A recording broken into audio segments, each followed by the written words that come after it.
So happy Z Flip Day. I have the Samsung Galaxy Z Flip with me here today. As you guys may know, Samsung released some phones this week.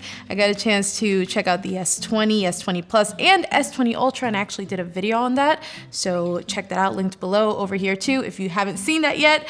But today I'm looking at the Z Flip for the very first time because I haven't seen this in person or anything at all yet. So let's unbox it. Take this flap off. This is the black one, as you can tell by the box. I think the purple one has a purple Z, and the gold one might not be available everywhere or isn't available yet. Flip! This is actually my official first foldable phone. I didn't really get to check out the Samsung Fold. I briefly saw it, but this is gonna be the first official one. And I wanna check out the Razr, the Motorola one too. So if you guys wanna see this compared to that one, leave a like and comment down below. But let's open it. Wow, this is really exciting because this is something very new for me. Wow, it's so, like, tall.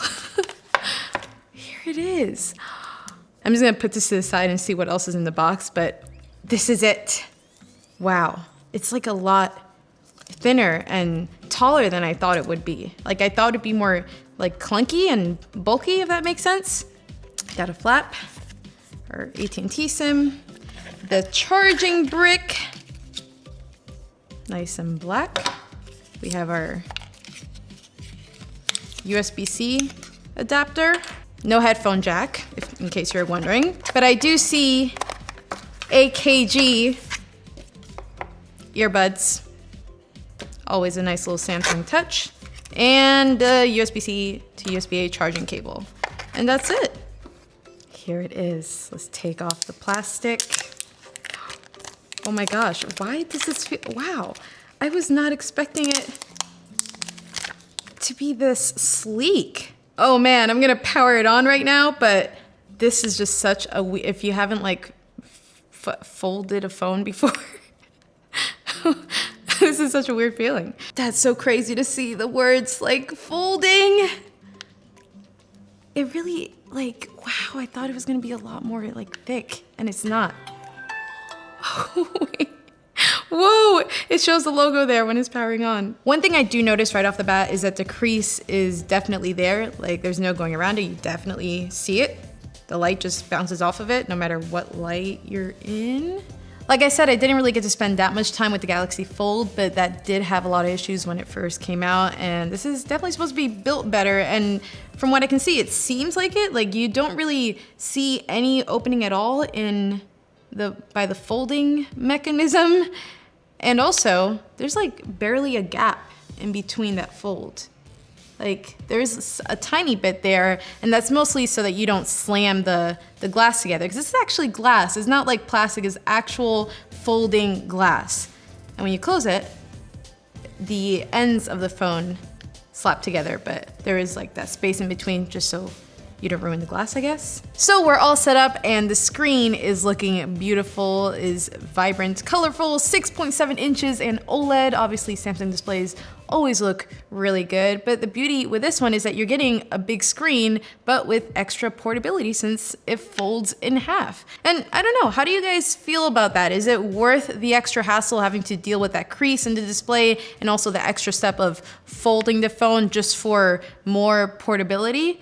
I do always say I prefer a bigger phone, and with this, you get that. But sometimes big phones can be very annoying to deal with, especially being a girl. Shout out to Jacqueline from Nothing But Tech because she made a great point in her Z Flip video where us girls, we don't really get pockets in our pants, and when we do, they're really tiny. So this is something that could definitely fit in a tinier pocket. And if it doesn't fit in your pocket, at least you can throw it in a bag or purse way easier, with the added bonus that you're not gonna scratch up your display because it's folded in half. Now let's watch a video on here to see what that feels like. And this is HDR10 capable, so you can watch HDR videos on here, but I'm just gonna play a regular video and see what it feels like. It definitely feels wider than usual, like it fits this music video very nicely and it looks good. But again, you definitely see that crease and you also feel that crease if you're swiping up and down the screen. I mean, it looks great other than the crease.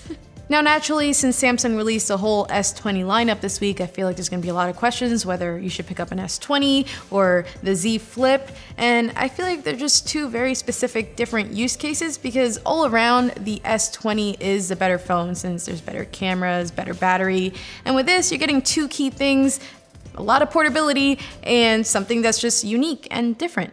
So for instance, with the Galaxy Z Flip, you're not getting 8K video recording or any crazy 64 or 108 megapixel camera built in, but you do get 4K video recording, dual 12 megapixel cameras on the back.